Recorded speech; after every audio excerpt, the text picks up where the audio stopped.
And quite honestly, I was a desperate single dad going through a divorce, trying to start my financial company because that was early days for that. So I was trying to do that, and then go through the divorce, have 5 kids every other week, and was looking for some way to make extra money besides, what I was doing. And this offered me an opportunity to work part time, really give back from a small business and teach people small business.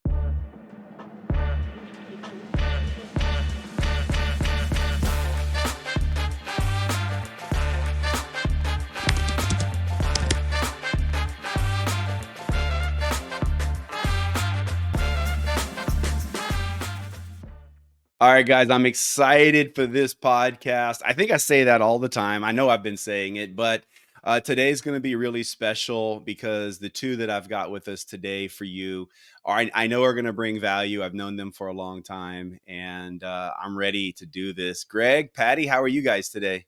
We're awesome. Thanks for asking. Yeah, thank you so much. It's a glorious day here, so thank you for letting us come and chat with you.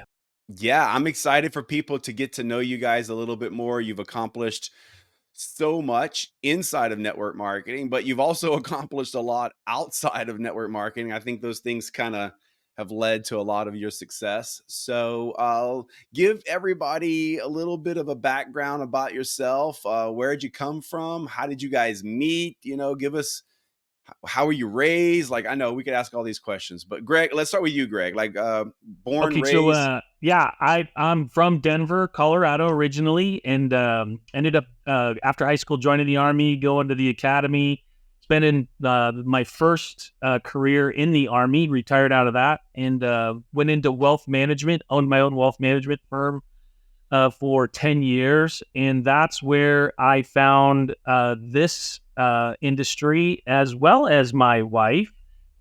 She was a referral. So that's all about the power of network. And had a client that was needing a house, and I called her aunt, who I knew, and she says, "Well, I can't do the thing for you because I'm in Texas, but you can give the referral to my goddaughter, my niece, and my broker. Her name is Patty." And I said, "Well, no offense, Mary. I don't want to, just give this referral to anybody." It was a really nice house, and client was really, really great people. And so I met her at a Starbucks for the first time to interview her about if she could be the real estate agent to sell a client a house. Nice. 2 hours later, after 2 hours of referral marketing and network marketing and conversations, I was like, "Oh my gosh, this is incredible." So she ended up teaching me a whole lot. And so you went straight from military service to wealth management, or was there something I in did it, between? yeah. No, I had a temporary job. I was doing some defense contracting for a little bit, but I was trying to save my first marriage and needed a job or a career that would allow me to control my own calendar. When the government work was an away game for me, so I was gone 250 days a year, for the last 5 or 6 years of my career, and it ended up just being a real stressor on the family and my marriage. And so I did end up going through a really, really bad divorce after I retired from the Army. But it was a fledgling business, trying to, run my own calendar. Through the divorce, I ended up having 5 kids still at home as a single dad. And I was looking for, I didn't know that I was looking for this, but this is what God gave me. And I said yes, extremely reluctantly. I did not want anything to do. I thought the product was juju berries and EIEIO steam stuff. And two, I didn't think that the industry was, I thought it was rubbing chicken bones together. I didn't appreciate the industry for what it was. Knew a lot about it, quite honestly, but in some of the billion-dollar companies from a market standpoint, I just never thought that would be something that I did. And I was brought into the industry by a product referral because it had significant health and wellness changes for my life. It literally profoundly changed my life. And then after this, this amount of time, and I had the effect, I called my friend back and said, "Hey, I don't know, I'm going to never not be without this product, but it was 2009, if everybody remembers the economy back then. And I had several clients come into me that said, Greg, can you get my son a job? Can you do something? And I said, hey, as crazy as this sounds, I'm going to teach him how to do small business. I found a publicly traded company with a product that is going to change the world. And so that's how I ended up starting. Daddy, how about you? Yeah, Patty, tell me a little bit about your background. Were you from Colorado? No, I moved to Colorado when I was 16 and was not happy about it. I moved there from Nashville, Tennessee area. My parents had gone through a divorce, and my mom was just trying to be closer to her family. And so we, and this is a long time ago. So it was before internet and cell phones and, communication. So it was summer break and we moved, and I was like, how do I tell my friends, because we were out of school. And so it was very traumatic looking back, at 16. And but I moved to Colorado. So I graduated high school there. And, I've always been a little different as far as I just didn't want to do anything status quo. And even though I had a full scholarship to college and everything, I just wasn't wanting to do that at that point in my life. So I started working, went into management for a fast food restaurant, but I've always been an entrepreneur. So I was introduced to network marketing at a very young age. I was actually 16 when I first did my first one. I was an Avon lady because I was an athlete and I didn't have time to have an after school job, and everyone had, money and I didn't have any. And so that wasn't real successful, but I was always open to multiple streams of income. And so I've actually been a part of the industry for over 40 years. Wow. Okay. Yeah. All right. I want to know a little bit about your parents and kind of the upbringing. Greg, were your parents like employees, W-2 employees? Were they entrepreneurial? Both. So my dad was career military and then career law enforcement. So he was a very traditional, get several retirements, work 20 to 40 years with multiple. What that means is you had to be in by curfew is what that means. Oh yeah. Those street lights were on. You better be on the front porch. So that was the rule in our house. It was like, those street lights are on. You're not on the front porch. Something's really wrong in your life. So that was good. But, and then my mom actually held several corporate jobs as well as an entrepreneurial doing restaurants. My mom owned restaurants with partners in the Denver area. So I actually cut my teeth. My first jobs, back in the day were, working at the restaurant, and decided back then that that's not something that I ever wanted to do. It was just way too hard. So I ended up following the military, but that's my parents' background. Yeah. I grew up, my grandparents were in real estate in Louisiana, and my summers were spent working in the rentals, which I loved because my grandparents definitely paid me more than they would have ever paid any other kid to clean gutters. But I knew right away I wanted to be in real estate because I didn't understand rent. I didn't understand how it worked. I was so young. All I knew is every time we showed up to a house, somebody was handing my grandmother cash. And I was like, that's cool. I want to awesome. Tell us that. How do we do this? What about you, Patty? Like, what about your parents? Were they entrepreneurial, W-2 employees? I wouldn't say they were entrepreneurial.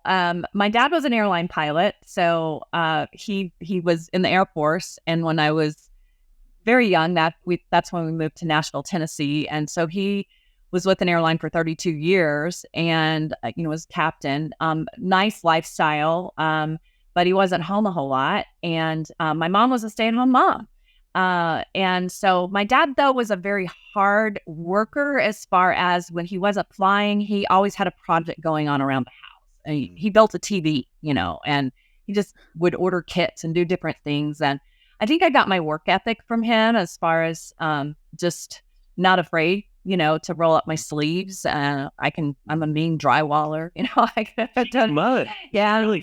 So, I mean, it's, so yeah, so no, they worked, but my mom also always said that you can do anything you set your mind to do. Don't let anybody tell you that you can't. So I appreciated that, instilled in me at an early age. Yeah. What about school? Were you guys good students, average students?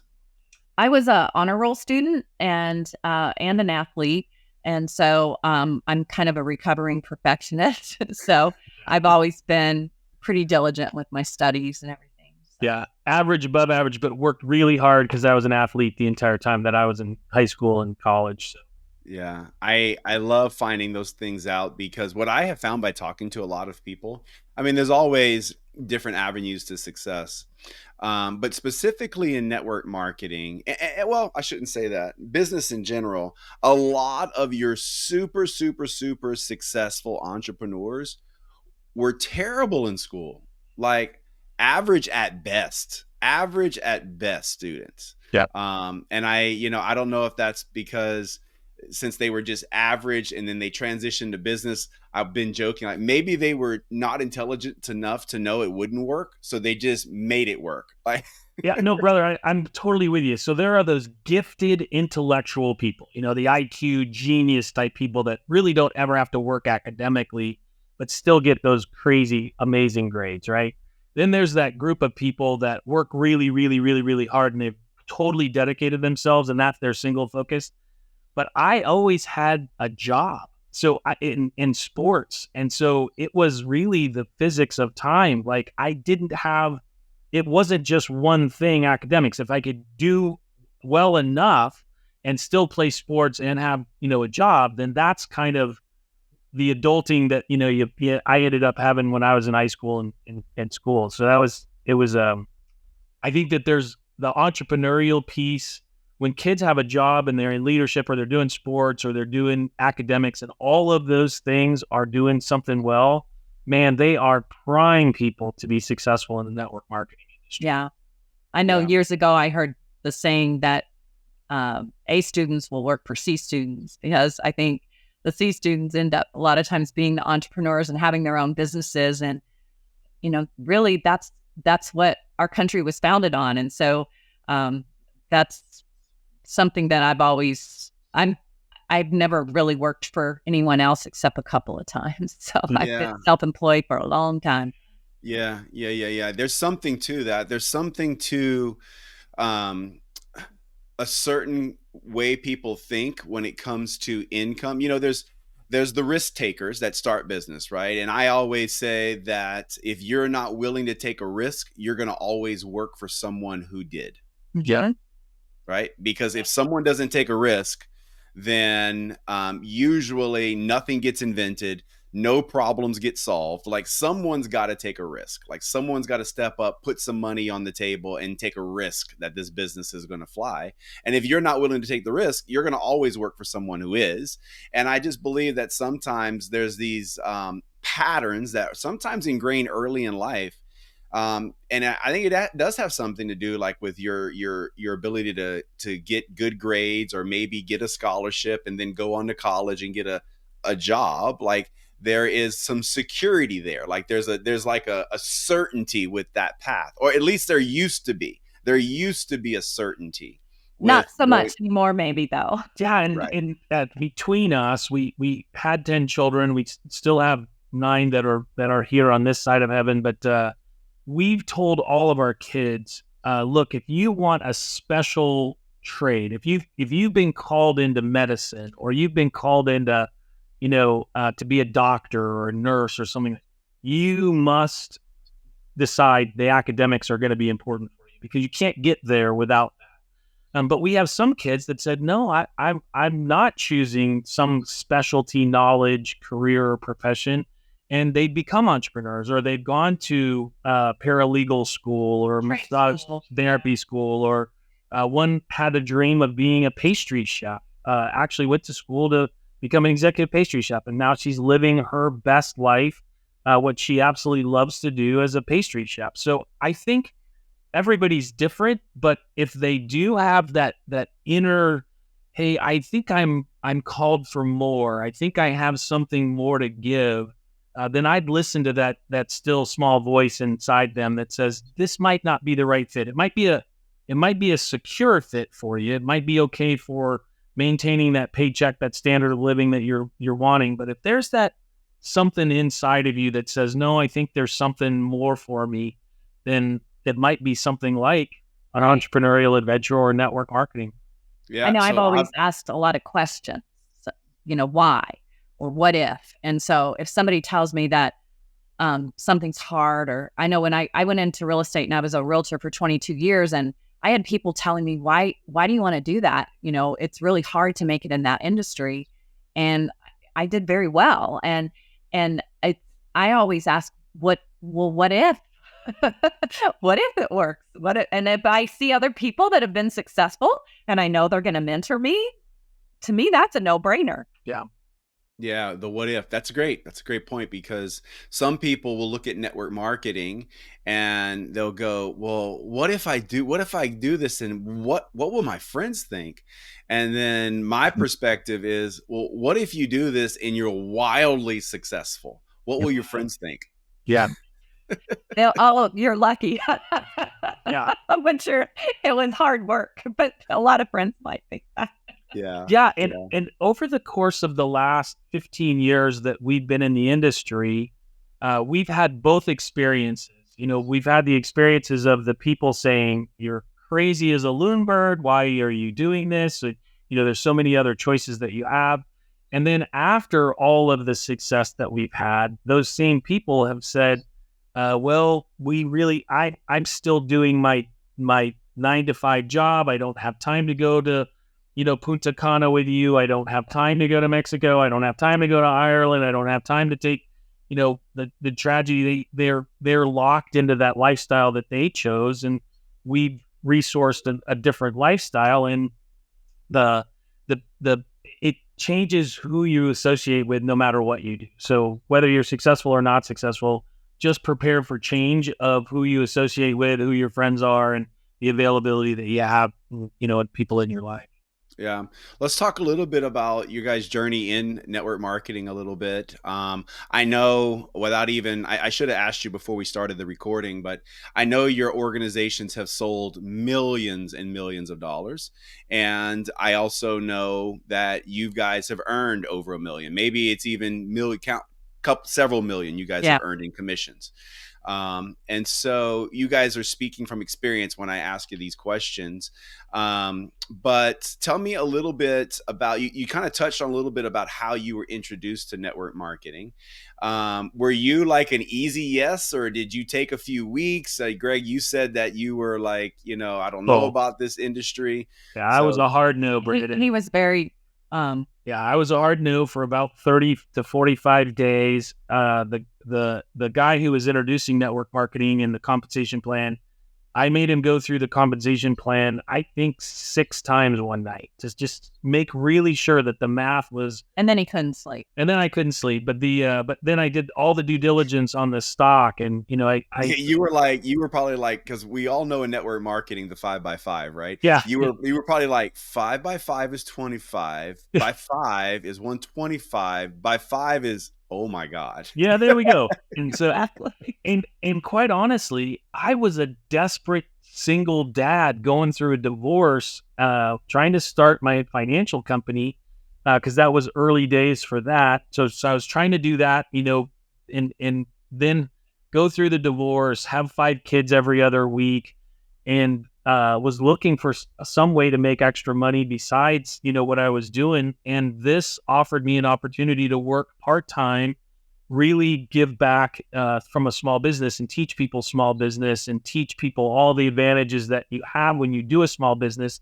Because Brandon, quite honestly, when I started in wealth management, I only concentrated in the 50 to 80-year-old type of client, what we call the preservation and distribution stage. It's the tail end of accumulation, but you're really starting to plan for preservation of your funds for retirement and distribution of your funds so that you can pass on legacy. I'm just thinking, Greg, when you said that, you must have had some really difficult conversations with people, because if you're just starting at 50 or 60 years old to think about retirement, woof. And that's quite honestly, I had so many heart-wrenching conversations with people that said, I'm sorry you're not going to be able to retire, or Ever. Like never.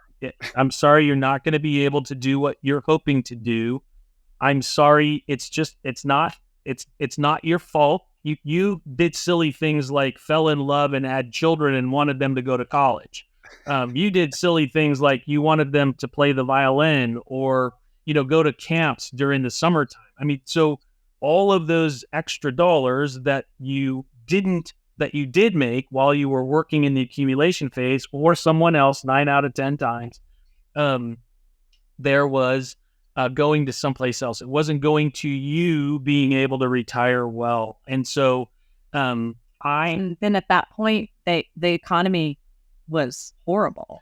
So a lot of people had lost a lot of their retirement. Well, and then even the people that did do very well, they had portfolios. The market took back in 2009, 50% of the life savings. And I would meet with people and I'd say, look, I just want you to understand the math. This is no fault of your own. This is not something that you had any control over. But if you lose 50% of your retirement savings, you must come back 100% to break even. If you lose 20%, you've got to come back 25% to break even. It's the law of the math. It's not anything that you have done or what we've decided. So having this, what I call asymmetrical, non-correlated, tax-advantaged business was a tool that I started teaching and telling people about because it was the quickest way I could get people to that retirement level of lifestyle that they were hoping for and not have to wait 30, 40, 50 years over the period of accumulation for compound interest to work in their favor. Yeah, time was no longer their friend. Yeah, and so this was how I started in the industry. I tell people all the time that if you made a few bad decisions or if life kicked you in the teeth a little bit, like it kicked me, that I'm a product of the 2008, 2009 financial disaster. When I say a product of that, it's what made me shift gears to network marketing. I joined network marketing in 2009, and it's because I got kicked in the teeth in real estate really hard. And I tell people, all the time that at some point it's too late for you to take I'm just going to put $100 a month into this. Like at some point it's too late. You need to compress time. And I was in my late 30s and had lost 20 years of accumulating wealth in just 6 months. Right? A lot of our money was in real estate. And so I needed to compress time. And that's exactly what network marketing did for me. Is in a short period of time, I was able to produce the similar type income that my portfolio income was. And that's what we call residual or leveraged income. Yeah. And to that point, Brandon, when people would come into, I'd say, hey, I'd like to retire at about $5,000 a month after tax, be able to do it. And the number is $1.2 million. That's right. The amount of accumulation that was necessary. Well, if you haven't done that, how do you get to $5,000 a month in income? So, because it's the income goal that we want, without having to have the 1.2 million, this industry provides people the opportunity to do that. And if you don't need 5,000, you just need to supplement it with 2,000 or 2,500 or 1,000 or 14. This industry is a way to do that. And I personally didn't have an idea that, we would, after 15 years have, sold over $80 million of products, and our teams, made multiple millions of dollars and provided a time freedom, a life freedom, and a relationship freedom that, I just never dreamed of it. Right. I didn't have any of that in my head when. Even though he thought he knew a lot about it. Yeah. Then I knew a lot about what you learned getting your master's degree. Is for good teachers and marrying well. Well, there's a difference between head knowledge and experiential knowledge. For sure. That's right. Patty knew. I mean, you knew from. I just had met a lot of people that had been successful. So were you an easy yes, or did you kick the can down the road on this a little bit?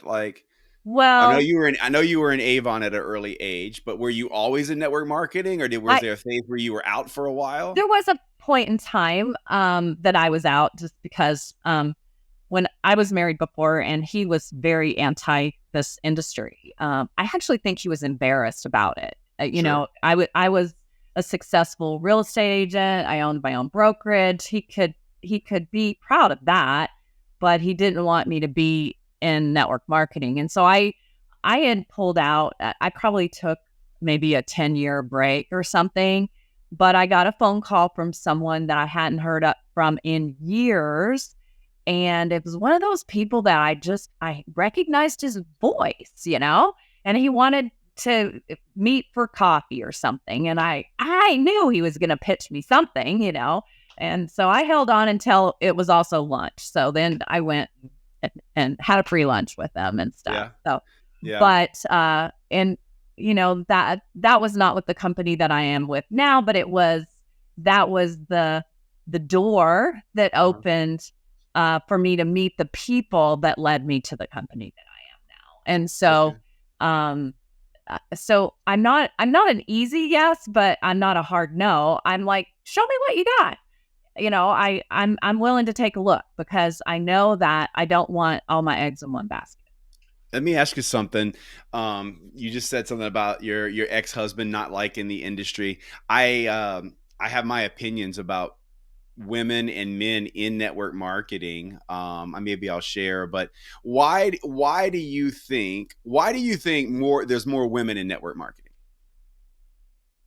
Oh, Because it's like 75% globally. yeah. Yeah. I think that women might be a little bit more naturally able to multitask and aren't as single focused. And I also think a lot of times, I don't mean to sound stereotypical. It's just my opinion. I just turned 63. So this is my observation of the world, that men's identity is so wrapped up in what they do and not necessarily who they are. So I think, in my experience, women tend to dig more into figuring out who they are and not being as concerned about their identity wrapped up in what they do. Okay, good.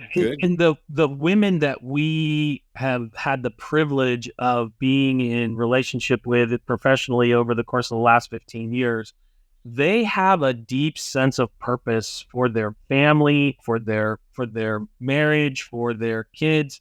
And they are looking for a way, on the whole, these women are looking for a way to be able to provide for their families, but take better care of their kids, be a better wife to their husbands. And if they are single, they're coming out of that tragic situation like a divorce or something like that, and they still have all those responsibilities with the kids and providing and doing through that process.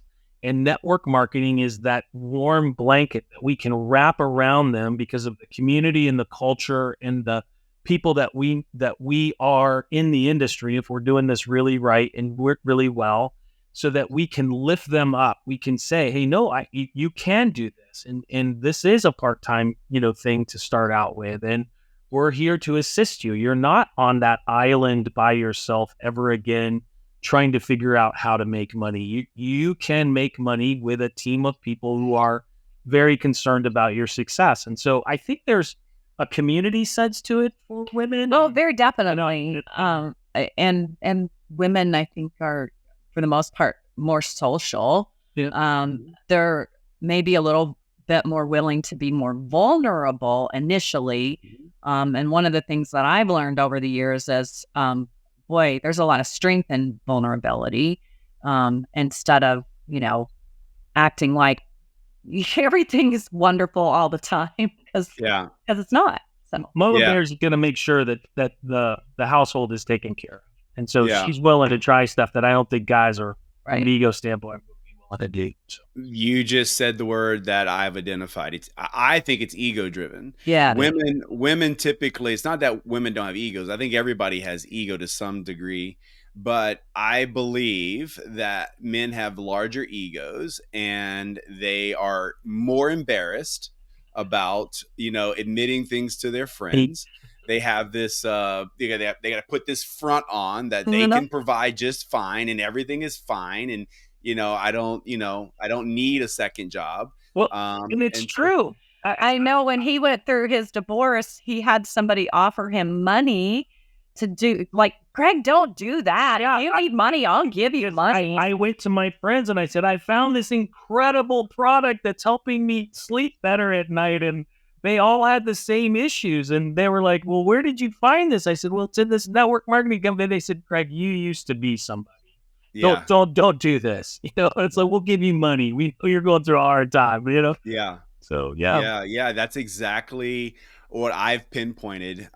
Because, well, and but the flip side of that is, for the men who are able to put their ego in check and are fortunate enough to be passionate about the company or product that they're with, the men that are in network marketing tend to really make a good run at this thing, like a really good run at it.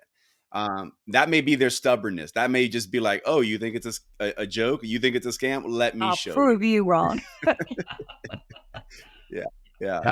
yeah. So, you guys, not too difficult of a path, a little bit, but I love what you just shared, Greg, about your friends. So you had some friends that's literally offered you money to not do this. Absolutely. And Former military. yeah, and it was that whole thing because there were normal, what I call trough or rut decisions that people make. So 9 times out of 10, when a guy gets out of the military, we can go get a defense contracting job. So there were these natural lanes down the road that everybody was very comfortable with. So many people were doing it. And when you pull, in a decision that says, hey, I think I'm going to start my own business and do network marketing, they're like, what are you, crazy? You've got an opportunity to go do this other stuff, this normal, well-worn path. And if you listen to those voices, then you miss what this path, provides. And I'm there every day. I wake up and I just say, thank you, thank you, thank you, thank you, God, thank you, Patty, thank you to our company, thank you to the leadership like you, Brandon, that have allowed me to live a life that I couldn't even imagine. I had no concept of what this life is. I had no knowledge of it because I was an Army guy for 22 years. And whether I worked 80 hours a week or 40 hours a week, I got paid the exact same amount of money that everybody else in my rank and time in service got. This is a whole completely different concept. Yeah, there's for all those that are going to hear this podcast, one of the things that I strongly advise is when you are asking for people's opinion, make sure that you are ready to live their life if you're going to accept their opinion. Really good advice. Like if you really value someone's opinion, you need to make sure you will want to live their life because their decisions is what's put them where they are. And so, like, when those guys from were saying don't do that, what was their life like? Were they happy? Did they have all the free time in the world? Did they have the the financial backing that they wanted? And if the answer is no, then you're like, okay, then thanks for your opinion, but I'll probably go another route, right? Like that's super important because people, we are a product of our decisions. That's it, period. And far too many people blame everything else for where they are in life. But the reality is we are a product of our habits and our decisions. And True. our decisions are why we are where we are today. And so what do you think, both of you, Patty, what do you think, why do some people make it in network marketing and others struggle or don't make it? Oh, I think it boils down to belief.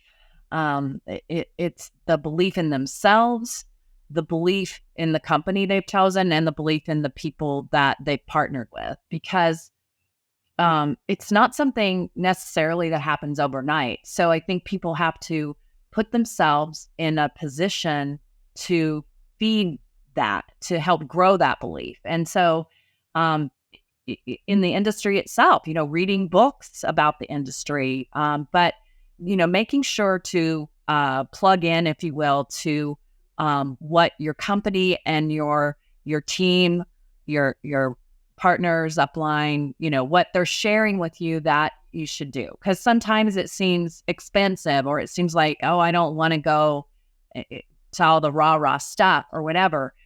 It's more than that. There's a purpose for it. And just like we were talking a little while ago about, trade schools and stuff, network marketing is a real life, real time trade school, if you will. And if you don't dive in and you don't avail yourself of the opportunities that are presented, then you're not going to do well. I mean, how can you expect to make millions of dollars if you didn't take the education that was offered? Let's keep growing on that thought process. So if network marketing is like a trade school, what are some of the things network marketing has taught you? So outside of the commission, you guys have earned millions of dollars. What has network marketing taught you that's valuable to you outside of the commission? Oh, we were talking about that a little bit this morning because, I was so young when I initially, not even counting Avon, but I was 19 when I went with the next company that I went with. And that was kind of a little bit of a drive-by, but then that company came back into my life a little bit later when I was about 29 years old, maybe. And I never made any money, even though I was with that company for 8-10 years. Wow. I made several hundred a month or something like that, but I didn't have financial success. But the education I got from the recommendations that were made, the books to read, I mean, my library of books, it just became huge because I purchased those books, I read those books, and to me, success principles are the same, whether it's in traditional, someone going to college and getting a medical degree, or the mechanic that owns the garage. Success principles work no matter what career field they're applied in. And I personally believe that led me to being successful as a real estate broker, because I had that education. And it's not the things that are taught in school.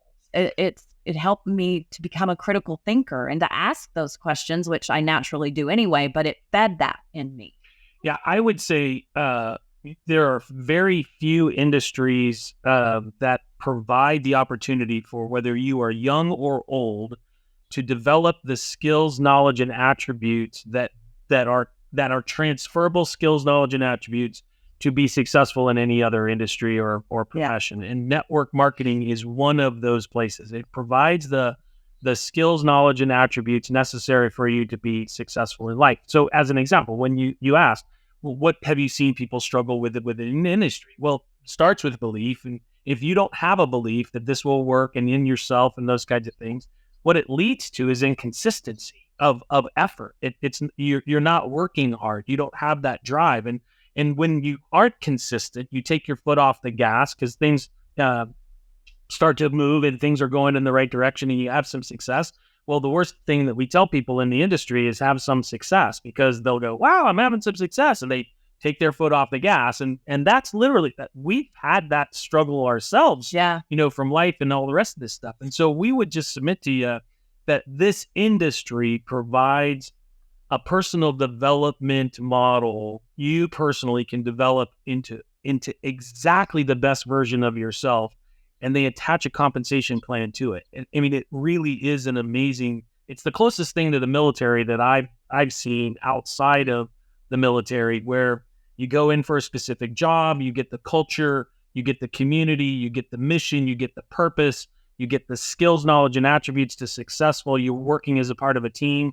I told Patty in the early days, about 3 years into this is the most fun I've had since I was in the Army, because it has culture, community, team, purpose, a reward, personal development. There's something that you're always learning. So there are so many other benefits besides just the revenue and the retirement process that you can get to. Let me go back to something you said, Patty. So when I asked you, why do some people make it, some don't, you mentioned belief.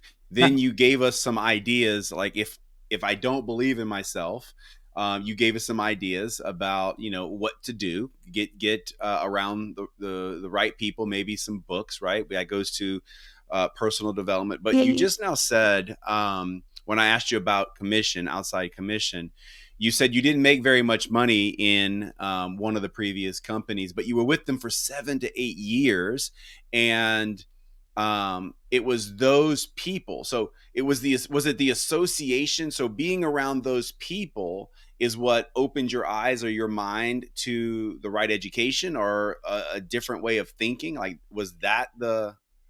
Yeah, I think it's a little bit of all of those things. I saw people that were successful, and I knew that that if they were, that I could be. I believed that they weren't made any more special than I was. So I had that showing there, but I also was committed. I think so many times people don't have success is they start at it as an attitude of, I'll try it. Well, that's leaving themselves a back door from the very beginning. And I feel like, you want to make a decision to say, I'm going to give this 2 years, or I'm going to give this 3 years, and I'm going to do I'm going to do the principles of what people, my mentors are teaching me to do. And then I'll come up for air, and I'll decide, was it worth it? Do I want to continue on? And so I guess I was a little bit stubborn in those 7 or 8 years but when I look back, I wasn't doing the do. I was getting the education, and I was getting the belief and growing myself. I mean, I was in my early 20s.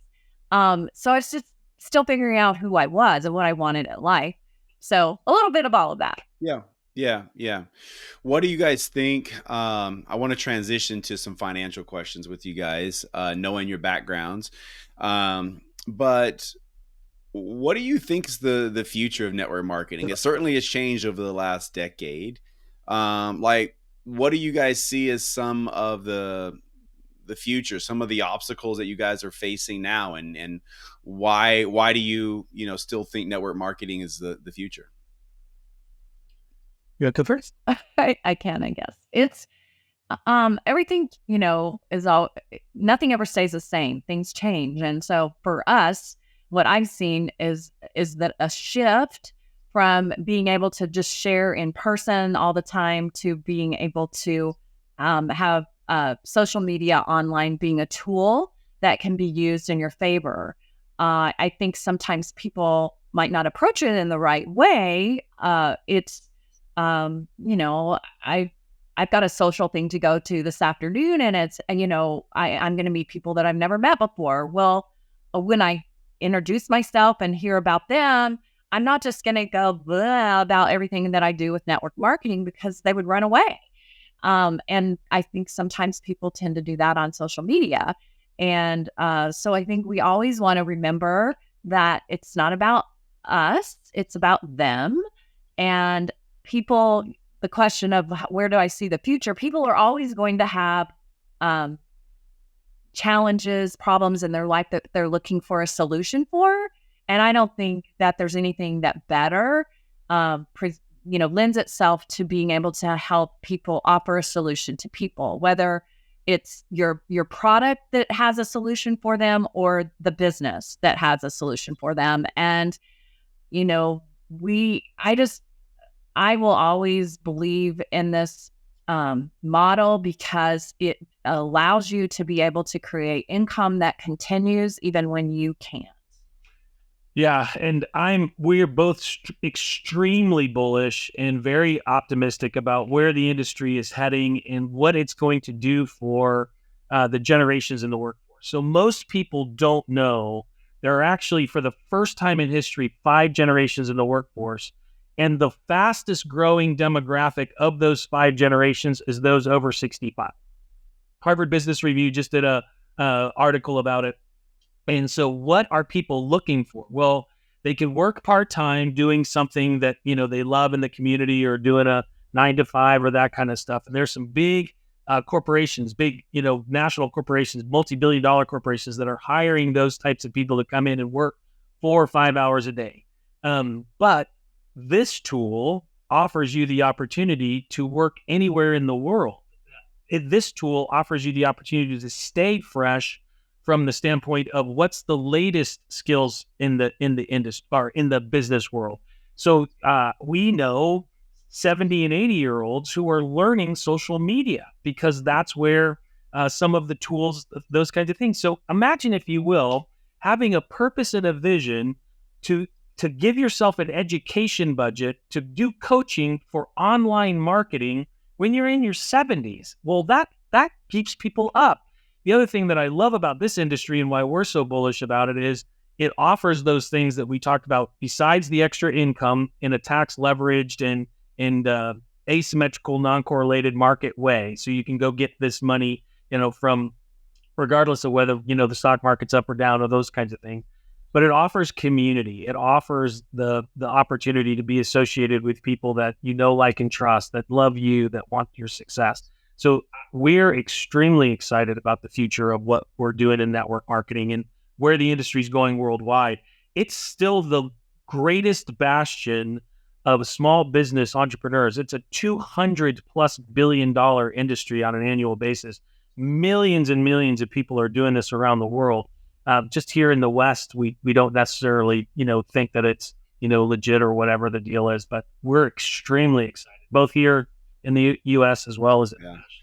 And I think that's because we've been spoiled with a good economy for the past 80 years. I think so too, Brandon. Basically, when you compare the United States to the other countries for the last 80 to 100 years, we've been very spoiled. We have. And my opinion is that time is got a short horizon. Yes, it does. If you're in the accumulation phase, so let's say you're a 20, 30, or 40-year-old listening to this, use network marketing as a tax leveraged business opportunity to develop the outside necessary income for you to do accumulation things like do investment, whether that's real estate or, crypto or, alternatives like we like, or whether you're setting up retirement plans with a, qualified advisor to be able to do those kinds of things. This will give you that extra dollar, pay down debt, have an emergency savings. This is a phenomenal tool that provides you that income to be able to do those kind of things in the accumulation phase. Well, in our story, quite honestly, we didn't know, but we had a death of a son that happened 6 years ago. We lost our oldest son in a tragic construction accident. And every other person in our family, after a couple of weeks, all the companies said, hey, that they worked for, all the jobs that they had said, hey, look, we understand it's a big deal. They were able to take a couple of weeks off.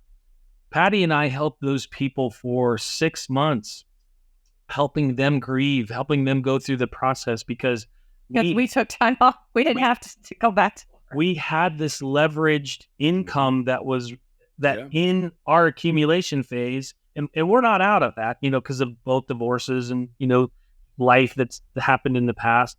But this has provided us a way to have an unexpected, life happens. Yeah, and I don't want to call it an insurance policy because it's not, but it's like that because if something tragic happens with your health or your mother's health or your children's health, and you got to take time off of work, this money can be that emergency money that's out there in a tax leveraged way that you can determine how much you want. And it's the only product on the planet that provides us the opportunity to do that. So the money keeps coming in. We're extremely excited about that. Yeah, I tell people all the time, when we get objections, I'm thinking about your friend that offered you money to not do this.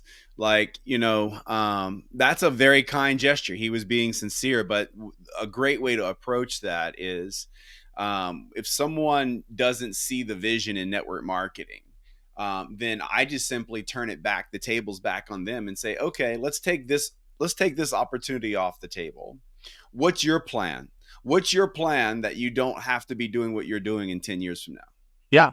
Well, and when I had these conversations, Brandon, quite honestly, as used to be a licensed professional in the wealth management industry, I'd say, look, I don't have an insurance policy. We could write disability, we could write health, we could write life, we could write all kinds of different things that would protect from specific things. I can't protect you from your mom getting sick because there's no insurance policy that I can write that says, I'm going to pay you for your mom being sick so that you can take time off of work. Right. To go. But if you build a global team that pays you $10,000, $20,000, $30,000 a month, you've got that Exactly. insurance plan. Exactly And right. that's why we build network marketing teams. Yes, it brings peace of mind for sure. In a sense Yeah. of security that, quite honestly, is it's the MasterCard commercial. It's priceless. Yeah. It's just Yeah. a Yeah, price. you guys will appreciate this too. I tell people all the time because I know you guys have a strong faith. Once upon a time, there was no currency in this world. Amen. Right. That man created currency. And Yeah. so for that reason, it's man's rules. But we were not designed to be slaves to currency. We were not No. designed to do that. And so Well, and that being my said, man desire. without vision shall perish. And so, as being in our 60s now, it's like we're so thankful that we have vision, we have purpose. There's a reason to get up every day. And it's not to go pay the bills. That's not the reason. Like no, that's why no, we were not created to go pay the bills, yet the 99% of the population, that's all they do. For 40 exactly. years of their life is pay bills. Yeah, it's all they know. And It's ridiculous. So yeah, let's just, for the last few minutes, talk about the financial side of things. You guys, obviously very successful in network marketing. What steps did you guys, like once you started making a few $1,000s a month, what were some of the first steps you took to start treating this thing like a real business? Well, because both of us had financial backgrounds and we owned our own companies, we immediately established our own bank accounts and separate bank accounts, business operating agreements. We both established LLCs for the corporation so that we could further tax advantage the amount of income that's coming in.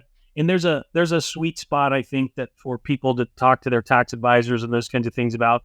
But at a certain point, having that corporation really just 4X's, 5X's, how much leverage you have over these dollars when you do incorporate. So what advice would you give someone that you guys had a background, you went through this, you had the experience. What advice would you give to someone that is making a few thousand a month, and they want to start a corporation, but they just don't know how or who to ask? What would be your advice? Well, there's resources usually available in people's cities, the Small Business Administration, but there's so much information online as well, and even going down and talking to their bank or their credit union where they're establishing a second account, because in order to establish a business account, they're going to want a tax ID number, which is not your Social Security number. So those are things that to set up first. There's also a lot of bad information out there. I mean, we've had people on our team that come back to us and say that their accountant told them that they didn't make enough money to, start an LLC or which, we have LLC taxed as an S corp right now. But in the future that could change. But that's, what works for us right now. But it's not about the money that you're making right in the moment. It's about putting the structure in place for when you scale. And when you scale, it can happen fast. Yeah. And I like teaching the habits early on that this is a business expense, like your cell phone, your car insurance, the gas to go to things, travel to be able to attend, training around it. When that money is coming through a business account, those are all business expenses. And so we move from a consumer and worker W-2 type of philosophy and mental process to I'm a business owner with business expenses. And those are the kinds of things that I think are those first steps, those first habit changes that are necessary for people to really be able to have that opportunity to scale in those things. Because then once you have that and scale happens, then life insurance, key man policies, health insurance, health savings account. There's a dozen dozen different things that can happen because you do own a corporation. So we would highly recommend that you seek out advice. You seek out advice from your the professional people that you have in your life, and or people like Brandon. Quite honestly, who's obviously got a lot of knowledge. We'd be happy to answer any questions, but we're just that's what I was going to say is anybody, if you're in a company where someone is done well for an extended period of time, that's where you should start. Go to that person and just Yeah. say, hey, do you have a corporation? What type corporation is? Who helped you set, like, go find the most successful people in your network marketing company and start asking questions. That's the beauty of what Patty told you guys. That company where she didn't make very much money, she was around success for 7-8 years, and she was able to go have conversations with these people and got advice. Some of that advice was what book to read or what course to take. And so my advice is go find the people making all the money in your network marketing company and start asking them questions. Now, I'm not saying go do what they tell you to do, but start asking questions. Exactly, because that you learn from them, and that's, I think, a better answer than what I originally gave. Because if you're in a company, you obviously have some people that you would have some access to that you could just say, hey, how should I set up my business? And you're gonna hear things like, have a separate bank account. Don't, as a realtor, I mean, I knew not to commingle funds. That was a no-no. You can go to jail for that in some businesses. And so that was a natural for me. But when you've never been in business before and you're learning everything, it's just, that's the best thing you can do, is ask the successful people, like you said, what did they do? And as a student of the industry, if you've caught the vision that this is a path, this is a profession of multi hundreds of billions of dollars, that I'm going to be a professional in this industry, then study the associations that are out there. There are associations in the industry that are global that you can learn, and Direct selling association. Yeah, direct selling, and as well as some others that are out there available, and then including your upline and your team, those guys. What's some of your investment formulas? Like if right now, if the Polkas get their hands on an additional $5,000 or $10,000, where are you putting it? What are you doing with it?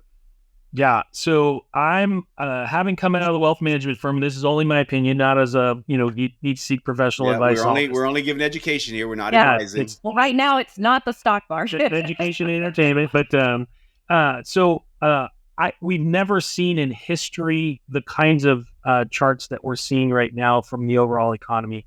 It's an upside down universe when our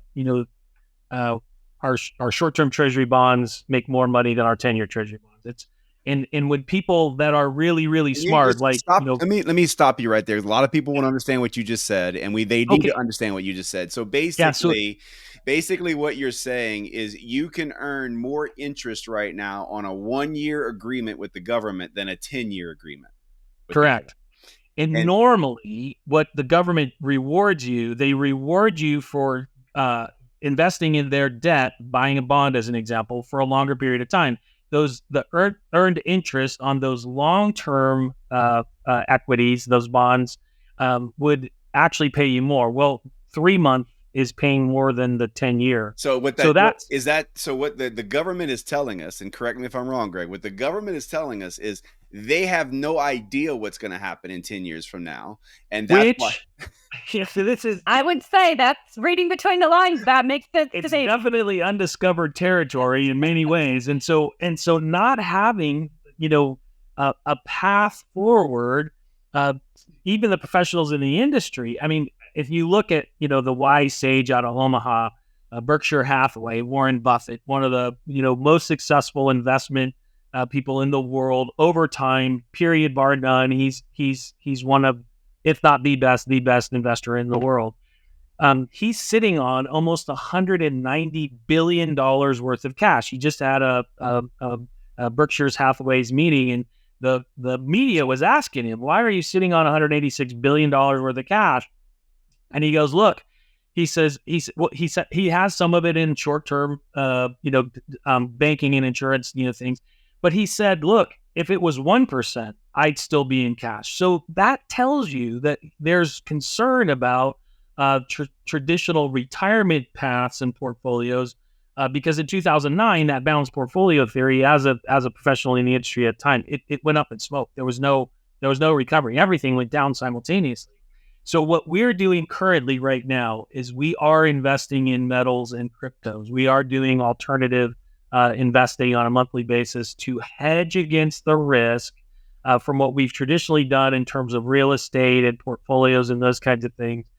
we are hedging in pointing our future investments towards what we believe is the future of the world's economy, and that will be in some type of cryptocurrencies, metals, and land, oil, and gas, and those kinds of things.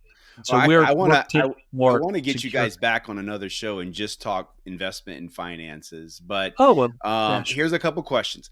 How much of your net worth, just guessing, you may know to the decimal, but just guessing, how much of your net worth is in crypto investments?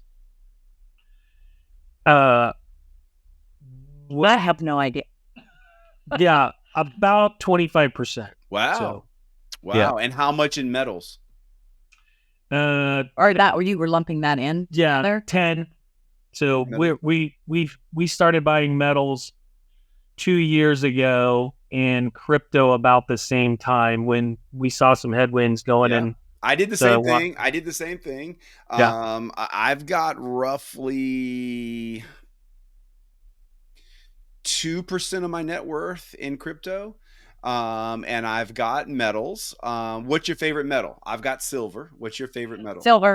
Silver. Well, just based on the market, it's the demand for silver, what silver has done, the price of silver. Silver, I think, is a better buy than gold right now. See, I love there are other precious metals, but we're buying silver. Well, and there's a big age difference between us and you, Brandon, too. So, Greg always, when he was working in the industry as a financial, wealth manager, is just, he felt like whatever your age was, that percentage needed to be safe money, not at risk at all. Yeah. And I'm 63, he's 61. So 60% is in guaranteed accounts that we can bank on, and they're more banking and insurance products and those kinds of things. Versus, it's funny you just said that number, and we could keep going on and on, but here's my formula. It's a 10-30-60 split. I put 10% of my money in high risk things. I consider cryptocurrency high risk. I consider venture capital. Like if a friend comes to me and says, I need $100,000 to start a business, I may give you the $100,000. It's very risky, right? But 10% of my net worth goes there, or my free investment capital. 30% goes in medium risk. So medium risk, everyone kind of can define what that is. Most people define medium risk like real estate, because it can go up, it can go down. Stocks, it can go up, it can go down. Electronic traded funds, mutual funds, they can go up, go down. And then I put 60% in the stuff that's been proven for over 100 years to perform. We have a very similar risk tolerance in philosophy, because the 50, 60, and 70-year-olds that I met when I was doing wealth management, who were advised to keep a way more percentage of their capital, the accumulation capital that they had at risk, we're not going to be able to have the lifestyle that they were promised. Yeah. And so we just are way more conservative. Well, and unfortunately, their advisors are making commissions off of that. And so, they're protecting their bottom line, and you can understand it, but you've got to have that philosophy going into it. And I think when Greg said 25%, that was including silver. We have way more in silver than we do. Oh yeah. So it's the alternative investments to the standard equity and bond. Yeah. Well, I want to have you guys back and just talk more investments, more specific stuff on the Freedom Factory, because I've got all kind of questions for you guys. But you guys have given some great information here today. I really, really enjoyed this conversation with you guys. Well, we thank you for asking us. So we admire you greatly and feel honored that you asked us to be a part of your podcast. Yeah, well, I'm glad you guys are in the network marketing community, and you guys are absolutely amazing. So keep crushing it, keep investing, keep leading the way, and I appreciate you guys being on the podcast with us today.